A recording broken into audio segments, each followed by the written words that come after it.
야구야구 김영준입니다. 제가 재밌게 봤던 애니메이션 중 하나는 피구왕 통키였는데요. 그때가 언제였나 궁금해서 찾아보니까 1992년 12월 9일부터 1993년 3월 4일까지 방영했더라고요. 마지막 학력고사 세대인 제가 1992년 12월 22일에 학력고사를 봤으니까 한참 만감이 교차하는 심정으로 봤겠다는 생각이 듭니다. 어쨌든 피구왕 통키는 초등학생 스포츠라고 할 수 있는 피구가 소재이긴 하지만 무시무시한 설정을 가진 만화였는데요. 프로 피구 선수였던 통키의 아버지가 피구를 하다 죽게 됩니다. 그리고 통키는 노력 끝에 하루에 한 번밖에 던질 수 없는 불꽃슛을 완성합니다. 야구에서는 강속구를 파이어볼이라고 부릅니다. 1900년대 초반에는 먼지를 일으키고 온다고 스모크볼이라는 표현을 쓰기도 했는데요. 스모크볼은 만화 독고탁에서 더스트볼로 표현이 됩니다. 마크 그레이스가 해설을 하면서 자주 쓴 게스라는 표현도 있습니다만 그래도 저는 먼지볼이나 게스보다는 파이어볼이 더 마음에 듭니다. 제가 오늘 이야기를 파이어볼로 시작하게 된 건 안타까운 소식을 전해드리기 위해서입니다. 얼마 전 크리스 세일의 토미존 수술이 확정된 데 이어 노아 신더가드가 토미존 수술을 받게 됐습니다.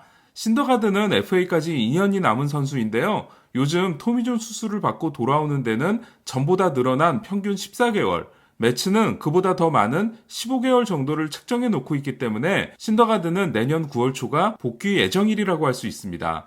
안타까운 건 2015년 월드시리즈에서 매치의 유일한 승리 투수였으며 2016년 개막 2차전에서 캔자스티 카프만 스타디움 전광판에 95마일 슬라이더를 찍고 그의 사이영 투표에도 이름을 올렸던 신더가드가 좀처럼 성장하지 못하고 있다는 건데요. 전 얼마 전 매생이TV에서 신더가드가 대활약을 한다는 가정하에 매치가 일낼 거라는 예측을 했었는데 이것도 취소해야겠다는 생각이 듭니다. 결국 2015년 혜성과 같이 나타났던 매치의 연건 3인방 중 최후의 승자는 9라운드 지명선수이자 대학교 3학년 때 투수를 시작한 디그롬이 되고 있는데요. 메타비는 매치의 1라운드 7순위 지명선수고 신더가드는 토론토의 1라운드 38순위 지명선수였다가 RA 디키 트레이드를 통해 매치로 온 바 있습니다. 여러분 기억 속에 최고의 강속구 투수는 누구인가요?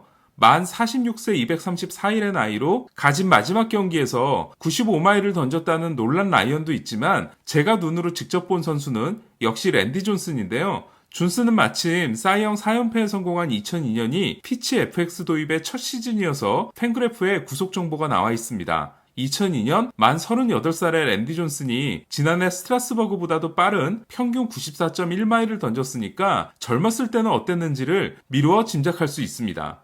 문제는 2002년 이후 최고의 구속을 자랑한 선발 투수들이 대부분 잘 풀리지 않았다라는 겁니다. 먼저 피치 FX 시대 최고의 강속구 투수는 우발도 히메네스였습니다. 2010년 히메네스는 평균 96.1마일 패스트볼을 앞세워 쿠어스필드를 홈구장으로 쓰고도 로이 할러데이와 애덤 웨인라이트에 이어 사이영 투표 3위에 올랐는데요. 당시 콜로라도 짐 트레이시 감독은 자기가 펠리페 알루 감독 밑에서 몬트리올 엑스포스의 벤치 코치를 지내면서 페드로 마르티네스의 성장을 봤기 때문에 히메네스의 모습이 페드로 같다는 말을 하기도 했습니다. 그의 히메네스는 전반기 최고의 활약을 하고 내셔널리그의 올스타전 선발 투수가 됐는데요. 하지만 후반기에 폭망을 하게 된 용두사미 시즌이었습니다. 2010년 히메네스와 비교하면 지난해 류현진 선수의 시즌 마무리는 나쁘지 않았습니다. 하지만 우발도의 각기춤 같은 딜리버리는 그에게 재고불안을 선물합니다. 그리고 27세 시즌부터는 구속이 급격하게 떨어지기 시작합니다. 제구가 안 되는 강속구 투수 하면 떠오르는 투수 중에는 다니엘 카브레라도 있습니다. 도미니카 공화국 출신으로 6피트 9인치, 키 2m 1cm의 거구였던 카브레라는 2005년 평균 96.2마일을 던져 볼티모어를 흥분하게 만드는데요. 하지만 끝내 제구를 잡지 못하고 맙니다. 볼티모어는 영화 메이저리그에 나오는 리키본처럼 카브레라에게 안경을 씌워봤다가 그랜 매덕스가 받았다는 라식 수술까지 받게 하는데요. 하지만 카브레라는 제구가 잡히기 전에 구속이 먼저 떨어지고 맙니다. 2014년에 등장한 요다노 벤추라는 카브레라의 업그레이드 버전이었는데요. 키가 2m 1cm였던 카브레라와 다르게 183cm의 키가 페드로 마르티네스와 같았던 벤추라는 2015년 평균 97.0마일을 던졌고 제구도 다니엘 카브레라보다 나은 모습을 선보입니다. 하지만 벤추라는 마운드 위에서의 평정심 유지가 문제였습니다. 별것도 아닌 일에 맨이 마차도와 벌인 난투극에 캔자스티 구단은 트레이드를 여러 번 시도하기도 했는데요. 2016 시즌이 끝나고 네드 요스트 감독에게 반성문을 제출하기도 했던 벤츄라는 그러나 2017년 새 출발을 앞두고 고향에서의 교통사고로 사망하게 됩니다. 요절했을 때 호세 페르난데스의 나이가 24, 벤츄라는 25이었습니다. 하지만 2017년 도미니카 공화국 출신 최고의 강속구 투수가 등장합니다. 키도 188cm로 적당한 데다 핀스트라이프를 입고 나타난 루이스 세베리노였는데요. 시즌에 앞서 페드로에게 개인 교습을 받은 세베리노는 2017년 구속이 크게 올라 97.6마일, 평균 157km를 기록하게 됩니다. 그리고 코리 클루버와 크리스 세일에 이어 사이영 3위에 오릅니다. 양키스에서 이 정도 수준의 자체 생산 투수가 등장한 건 앤디 패티드 이후 처음, 파이어볼러가 등장한 건 1978년 사이영상 수상자인 론 기드리 이후 처음이었는데요. 2018년에도 역시 97.6마일을 던졌던 세베리노는 4년 4천만 달러 계약을 맺고 시작한 지난해 어깨 회전근 부상에 이은 광배근 부상으로 12이닝밖에 던지지 못했고 지난 2월 다시 토미존 수술을 받게 됨으로써 사실상 2년을 통째로 날리게 됐습니다. 요즘 메이저리그에 강속구 투수들이 정말 많지만 그래도 투탑은 지난해 평균 97.7마일로 규정이닝 투수 1위에 올랐던 신더가드와 2018년 97.6마일로 규정이닝 투수 1위에 오른 세베리노라고 할 수 있는데요. 그 둘이 모두 토미존 수술을 받게 된 겁니다.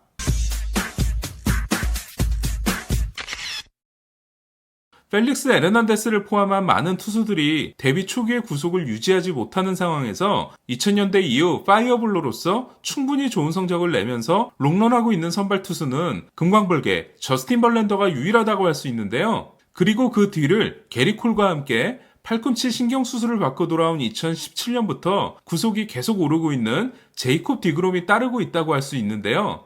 특히 지금까지 부상이라고는 2016년에 느낀 어깨 피로가 전부인 게리 콜이 저스틴 벌랜더의 뒤를 이을 수 있을지가 주목됩니다. 벌랜더는 메이저리그에서 15년을 뛰는 동안 32살 때 받은 코어 근육 수술과 이번에 받게 된 내전근 수술이 전부인 선수입니다. 불펜에도 벌랜더의 마무리 버전인 투수가 있는데요. 바로 아롤디스 체프먼입니다. 물론 체프먼도 전보다 구속이 떨어지긴 했지만 큰 부상 없이 그 정도 구속을 유지하고 있다는 게 정말 신기할 따름인데요. 2018년 평균 100.5마일, 2019년 101.2마일의 싱커를 던짐으로써 체프먼에 도전했던 조던 닉스는 작년 6월 말에 토미존 수술을 받은 바 있습니다. 지난번 어떤 영상에서 강속구 투수가 토미존 수술을 받는 확률이 더 높냐는 질문을 주신 분이 계신데요. 토미존 수술과 구속의 상관관계는 특별하게 나타나지 않고 있습니다. 한편 그 느린 공을 던지는 제이미 모이어는 2010년 만 47세의 나이로 역대 최고령 토미존 수술 선수가 된 바 있습니다. 최근 미국에서는 10대 소년들이 토미존 수술을 받는 일이 점점 늘어나고 있는데요. 흥미로운 건 날씨가 따뜻한 지역 선수들이 더 많이 받는다는 겁니다. 날씨가 좋다 보니 경기가 더 많고 공을 더 많이 던지게 되기 때문입니다. 현역 메이저리그 투수 3명 중 1명이 토미존 경험자일 정도로 토미존 수술이 많이 늘어나고 있는 이유는 최근 메이저리그가 투수에게 전력 피칭을 요구하고 있기 때문입니다. 이에 투수들은 근력 강화를 통해 본인이 낼 수 있는 100%의 구속을 내고 있는데 팔꿈치의 인대를 강화시킬 수 있는 방법은 어디에도 없기 때문입니다. 그러니까 예전 투수들은 팔꿈치 인대가 버틸 만큼 공을 던졌다면 요즘에는 그야말로 오버클럭을 하고 있다는 건데요. 오버클럭으로 인한 발열이 팔꿈치 인대를 태워버리고 있다고 할 수 있습니다. 강속구 투수가 아니라도 말이죠. 다만 강속구 투수의 경우는 몸에 무리가 가는 투구폼을 가진 경우가 많기 때문에 부상에 더 많이 노출되는 건 사실인 것 같습니다. 그렇기 때문에 부드럽게 강속구를 던지는 벌랜더와 체프먼이 더 대단하다고 할 수 있습니다. 저는 그와 함께 카일 핸드릭스나 류현진 선수처럼 요즘 스피드 지상주의의 시대 저속 피칭에 대한 두려움을 느끼지 않고 타자들과 맞서고 있는 투수들도 더 대단하게 느껴집니다. 어쨌든 시즌이 열리지 못하고 있는 상황에서 루이스 세베리노, 크리스 세일에 이어 노아 신더가드까지 토미존 수술을 받게 됐는데요. 이 선수들이 내년에는 건강하게 돌아올 수 있기를 기대하겠습니다. 한편 토미존 폭증 현상은 좀 더 지켜봐야 할 것 같은데요.